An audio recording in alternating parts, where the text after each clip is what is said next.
What's going on, YouTube? Hope you all had a good weekend. Driving my ass home from work. I was thinking about turning these lights on, but I think that's a bit too much for what we're doing.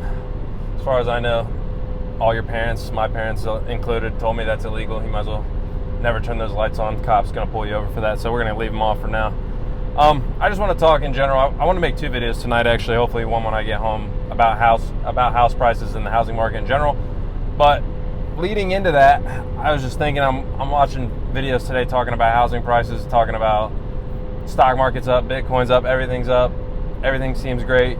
And then I just wanted to think about generally how much money you have to make these days to just make ends meet in my mind. Because like there's a study done asking people by generation how much money they thought they would need to be like financially successful or comfortable in the United States, and everybody kind of had reasonable answers except Gen Z, which I think would technically be the generation under me, so like the younger kids, like the 22 to year olds to like whatever, maybe like the 15-year-olds nowadays, I don't know.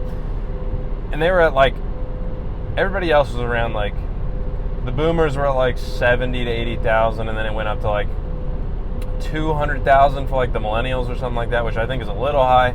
Obviously, it depends where you're asking people. If you live in one of these big East Coast, West Coast cities, I mean, that doesn't seem that far-fetched to me. But Gen Z was at like 500,000, so they're going to be really disappointed.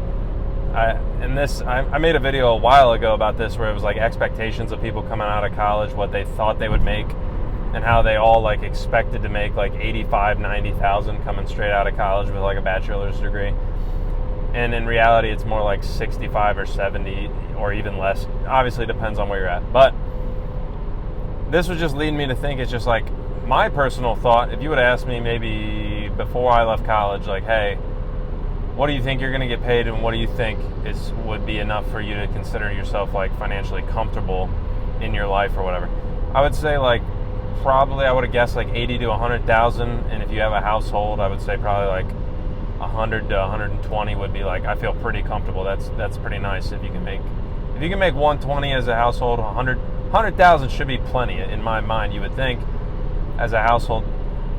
Again, caveat, I live in rural Ohio, but even if you live down, like I work in Columbus, Ohio, I mean, it's the biggest city in the state, probably the most expensive, maybe Cincy or Cleveland's a little more expensive, but you should still be able to live decently off $100,000 a year. You would think, I guess. And I probably would have I was prepared to take like 50 grand a year coming out of college. That's what I thought was like kind of a reasonable thing. I actually ended up getting offered more than that. I ended up getting offered like $30 an hour, which works out to like 67,000 or something a year. So I was like, holy shit, I was ecstatic. I was like, oh my God, that's fucking great, awesome. I get to put in my overtime and make more than that as it is. And now I'm 3 years into my career, so I've been working for 3 years at the same place. Me and my wife, obviously, we're married. We got the apartment, baby's here, and I'm kind of slowly moving myself into this house hunt thing. And we're in a weird spot because we have a rent that's like, we have a $500 rent, and our utilities are like another $200 to $300 max. So our housing expenses are like $800 a month, top end, $800 a month. For like a 2-bedroom apartment. That doesn't exist almost anywhere except where I live, because like I said, I'm in the middle of nowhere. And even then, that's a stretch. Even where I'm at in the middle of nowhere, where I drive an hour to go to my job, that's a stretch. We probably collectively, I would say, like a conservative estimate, household income's got to be around 120,000-ish. Depending, my wife does other weird shit. She has her main job, like her W-2 job. And then she coaches like volleyball and basketball and stuff like that, and makes some money on the side. So I'm not counting that because I don't know what it is off the top of my head. But it's somewhere around 120,000. So if you told me 3 years ago that, hey, you and your wife bring home 120,000 and your rent and everything total is sub $1,000 a month, you should be chilling. Which I'm not saying we're not really chilling, because as long as we're in this apartment, we really are chilling, because it's not bad. We save a lot of money, in my opinion. I don't know, obviously I'm not in this trying to be bragging about it, and I'm not trying to like complain about it either, because I feel like we're in a pretty good spot. There's always going to be somebody doing better, always somebody worse, whatever, all that. But we save, I mean, we were before the baby got here. That's thrown a little wrench in the savings plans, but hey, it is what it is. Like roughly 40 to 50% of our income, and I would say conservatively after taxes, I mean, Jesus, get absolutely dicked by taxes. Make 120, but then by the time taxes and everything come out, we bring home, I would say, roughly six-ish thousand bucks a month together. And like I said, home expenses are sub $1,000. But even with that, we got student loans from college. We've tried to pay those down, I would say, semi-aggressively. We're putting like $1,000 a month on the student loans, paying them down. We still got 30-some thousand left, 37,000, 38,000. So we're still paying on those. We will be paying on those for the next probably 2.5 years or so, with every little bit of extra money we could get in, comes in kind of stuff. We just toss on that. So there's your $6,000 minus $1,000 for student loans. And you're saying, hey, Ruben, you don't have to pay $1,000 a month on the student loans. Well, I'm not paying my fucking student loans for 10 years. So we are paying $1,000 until they're fucking gone, if not more than $1,000 a month, just to get rid of it, because I'm not doing it. I'm not paying you 4.5%, 5% interest on student loans for 10 years. You can kiss my ass. It's not happening. So there goes. We had $6,000 minus the student loans, down to $5,000. Minus the housing expenses, like I said, about $800, and then I'd say with groceries, and we eat out here and there, I'd say every weekend we eat out probably once, blah, blah, blah. So I'd say groceries and eating out ends up being like $500 a month. It's got to be at least that, if not more. I mean, groceries seem a lot more expensive. So I'd say food, rent, utilities, and like, I mean, the fucking phone bill's $200 a month now. I moved my fucking wife over to the phone plan. Verizon's fucking butt fucking me over here for $200 a month, and that's, her phone was free. Mine has, I still gotta pay it off, but I mean, Jesus Christ. So I mean, that's like bills, utilities, and groceries got to be easy $1,500. So I mean, then now we're down to $4,500 a month. The car insurance and all that is like not really that bad. I fucking liability on everything, baby. That's how we're rocking, because this car ain't worth shit, and then we're gonna keep driving. I hit a deer or something, car goes right to the fucking junkyard. I don't give a shit. I'll just buy a new one. It is what it is. And I'd say all those kind of expenses here and there, I'd say incidentals, give it $500. So you're at, wait, I fucked it up already. We're at 3,000 with that. Like I said, we're roughly rolling around 40 to 50% saved. So $6K with every expense that we have to pay for. We're down to about 3,000 of money that's being, basically, I've been just stacking it up in a high yield savings account because we're trying to buy a house, but nobody fucking has 20% down to put on any house. And around me, houses are cheaper than a lot of these other places, but I mean, a decent house is going to run you 200 to 250 grand.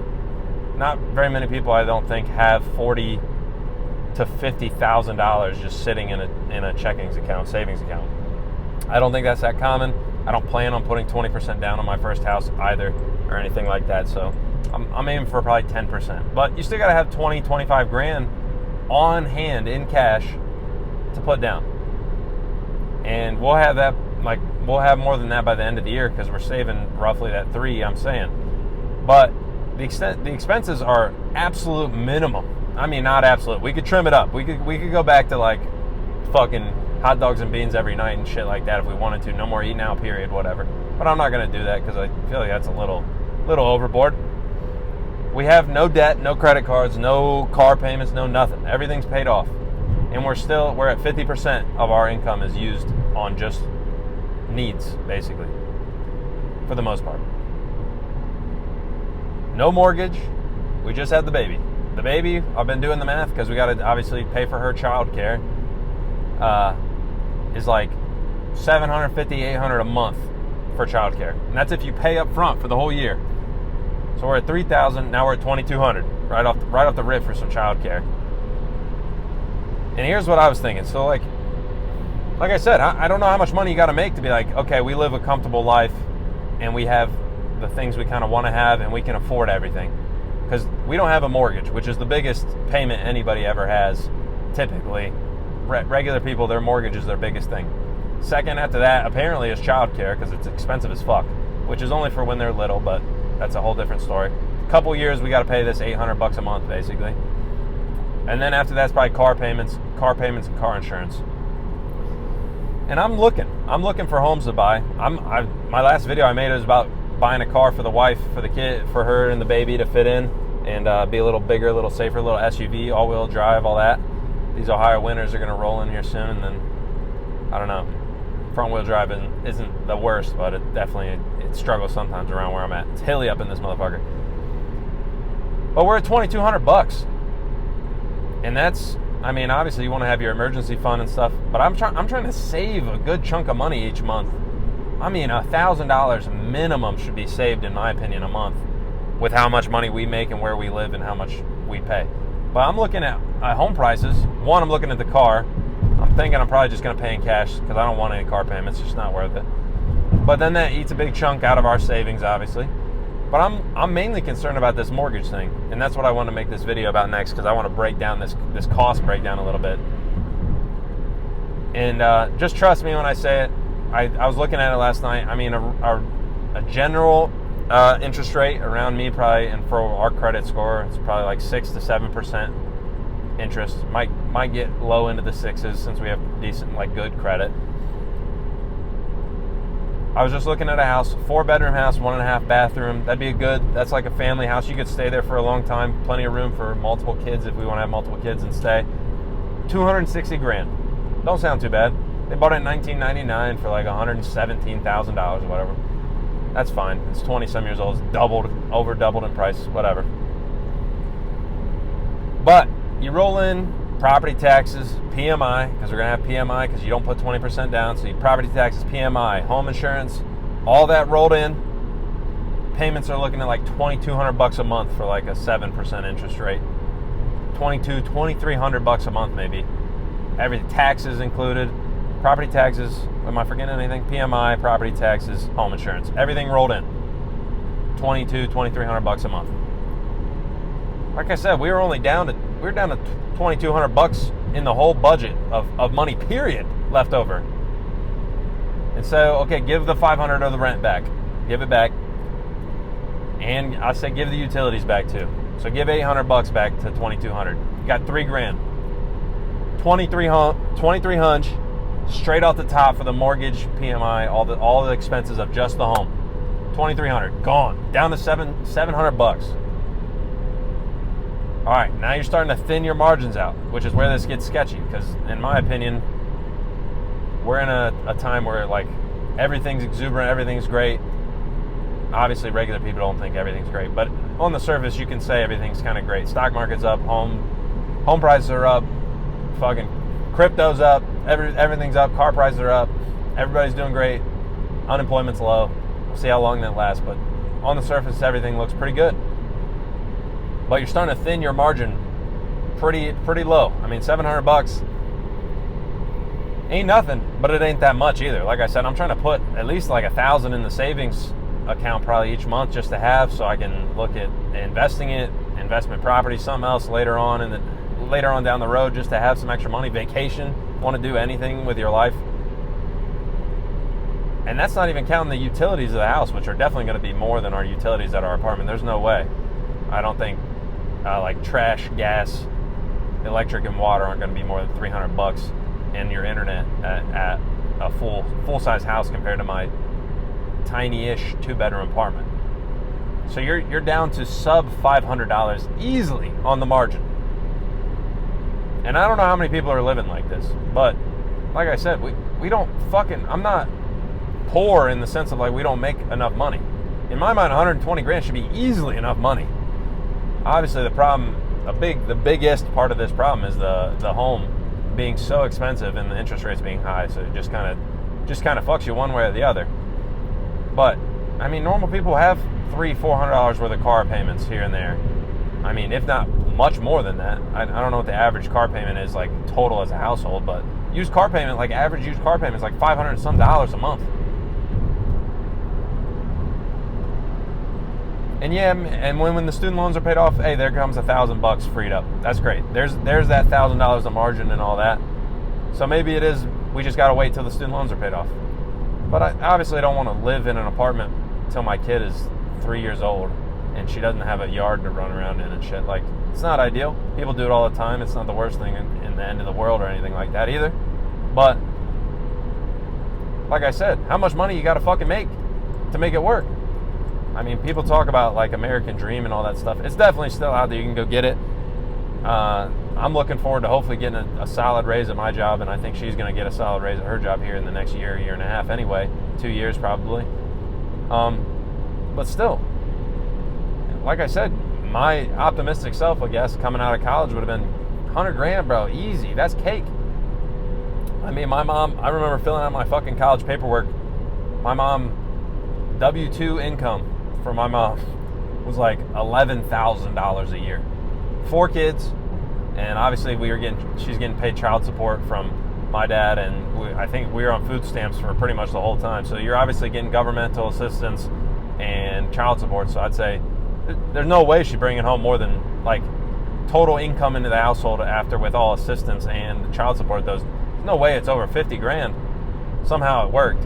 Her house was fucking dirt cheap, maybe $40,000. The house we grew up in, like since I was like in elementary school, was like maybe 40, 50 grand or something like that. It just doesn't exist anymore. It's hard. I mean, my dad lives north of where I live, around the Mansfield area of Ohio, if you know where that is somewhere. But he lives north of this in just a regular little small town. I think his house payment's like sub $500 a month for a 3-bedroom house.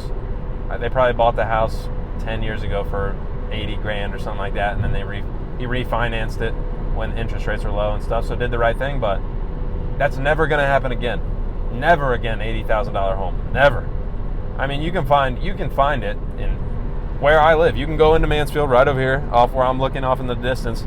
I can see the lights reflecting off the fucking cloudy shit weather we're dealing with. You can go find a $60,000, $70,000, $80,000 house over there. I'll tell you what, the neighborhood isn't going to be great, and you're going to be in Mansfield City Schools, it's going to be whatever, not going to be good, and the house is going to be shit and old. It's probably going to be World War II era house. Who knows who's kept up with it. It's not a desirable place to live. You can do it, and like I said, I mean, it is what it is a lot of times. Nobody it's circumstances, it's reality, you just got to deal with it. If that's what it is, make do with what you got. Definitely. I mean, my mom's house obviously wasn't nice. $40,000 house, that didn't get you much. You could see through like the floors upstairs into like the kitchen and shit. There was no plumbing when we moved in, so that's what you can get for that, I guess. But nowadays, what's that cost? Fucking $80,000, $100,000. You got to fucking redo the plumbing and put a new roof on it, insulate the house because the windows fucking rattle when you put them up or something. But I don't know. Especially if you live in a city, you want to live in Columbus. You want to live down by a city center somewhere where things are, I don't know, where people think like, oh, there's stuff to do or whatever. You better get ready to fucking pay for it. And I don't know how much money you're making, but you better at least both be making, you and your wife, you and your husband, you got to be making 70, 80 both each. Bring home 100,000. Because I don't know how you afford it if you live a normal lifestyle, like, and normal, I'm not saying it's good, because I'm trying to keep away from car payments. I'm going to keep away from car payments. Try to keep the mortgage completely sustainable. I'm thinking $1,500 would be great, but I don't know where I'm going to find a $1,500 mortgage for a house that's like livable. And I'm not scared to fucking fix some shit either. It's just, it's hard. It's tough to find, even where I'm at. This is about as cheap as I could think of. What am I supposed to do? Fucking move to the hills down here? I mean, Southern Ohio has some, like, I don't know, everybody should know in theory that West Virginia is like the poorest state in the country. No hate, West Virginia. I love West Virginia. It's a pretty spot, but I don't want to live there. I don't know what's really going on down there as far as like jobs and shit. But Southern Ohio is West Virginia. Like we have that in the state I'm in. You just go drive 2.5, 3 hours. You're in West Virginia. It's Ohio. You're across the river, but it's tough. It looks rough. People make fun of like Kentucky, West Virginia, Ohio, Southern Ohio, I guess, like trailer park shit like that. Like, I'm no stranger to this shit. My grandma fucking lived in a trailer park. Like, that's not unusual around here. Like, that's regular shit. And in my mind, me and my wife make good money for the way I grew up and where I live. In my mind, I'm not complaining either. Like I said, 26, 27 here in a little bit. Like, I don't think that's bad at all. I think that's pretty good. Good things come to those who wait. So I think might have to just wait a little longer and we can get the house going and all that. But I don't know what it takes. In my mind now, you probably got to make 150 grand combined to be like, I feel pretty good. We're comfortable. We're kind of chilling. We save plenty of money and we can kind of afford a regular lifestyle. And that still might be no car payments though. That might be a solid house. You got a pretty nice house. You got a 2,200 square foot house and no car payments, and keep everything else to a minimum. Keep the debt to a minimum. I don't know. Let me know what you think. I guess I don't know. Like I said, if you're, it's not like I don't know people that are making easily sub 50K, like, or way less than that. There's people making it work. And salute to you. Like I said, I think I could make it work. We'll just revert back to the old days, fucking eating, what's Dave Ramsey say? Rice and beans, beans and rice. No eating out, no nothing. And yeah, you just deal with it. Cut the phone bill, cut the fucking internet. I don't give a shit. Drop it down to bare minimum everything. You can do it. Get rid of that HBO Max subscription, all that. I don't want to do it. I could. I'm sure there's plenty of people that are doing it. But it's got to be getting tough out here for a lot of people, because it's tough enough if you're making $70,000. If you're living by yourself and you want to look at buying a house and you make 70 grand, you're going to be having a hard time. I'm trying to make it work in the smartest way possible and have plenty of margin and plenty of fluff in my numbers, so that I'm like not worried about bad shit happening to me and my family. Got to play it a little safe. Turn the risk down on, since I have a daughter and shit like that. We gotta be careful a little bit. But I don't know. If anybody's watching this and you're making, obviously I'm not trying to shit on you in any way, but like if you're making like 40, 50 grand, how are you doing it? Are you about where I'm at, where it's like I have $500 rent, everything else is necessities, and keep it moving? And honestly, I respect the grind if you're doing that. And I don't know. Tell me how we're doing it, because the median income in the United States is like $70,000 household. Median home price in America is like $400 and some thousand. Make that make sense. I'll catch you guys tomorrow.